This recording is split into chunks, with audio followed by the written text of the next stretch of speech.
We're on a tight budget. Spraying the lake costs us about $25,000 a year. How does the cost of installing a radar system and doing bio-dredging compare to our annual chemical budget? First, you're spending $25,000 a year spraying chemicals on the lake. How big is your lake? Without knowing that, I can't begin to guess how much it'll cost to remediate and restore it. But you're not coming at it the right way.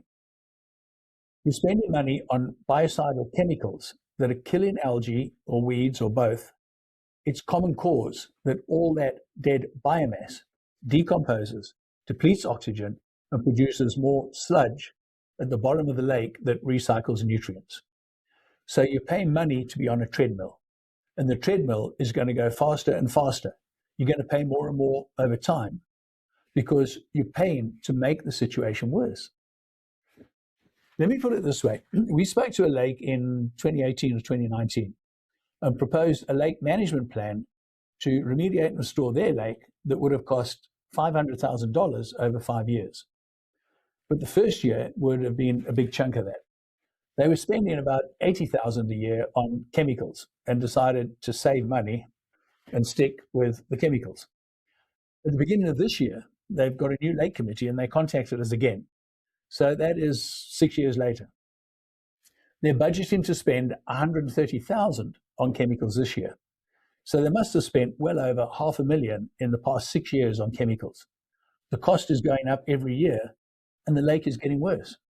On top of that, last year, they spent $120,000 on a lake study that told them their nutrient levels are high, their chlorophyll A levels are high, and they have high levels of toxic cyanobacteria, which is why they are spending so much money on chemicals every year. So they don't feel they got value for money from that lake study telling them what they already knew. So that must be getting on for $700,000 they will have spent by the end of this year because $500,000 was too expensive 6 years ago. You're comparing apples and sausages. I know of a lake where home values have apparently dropped by $100,000 because the lake is closed because of toxic HABs every year. There's about 200 homes around that lake. So the community at that lake is effectively cost them $2 million in property value losses already. You have to think of the money you spend on your lake as an investment, not an expense. What return are you getting on your investment? If all you're doing is incurring an expense, what added expenses are you incurring on top of the expense, like lost property value?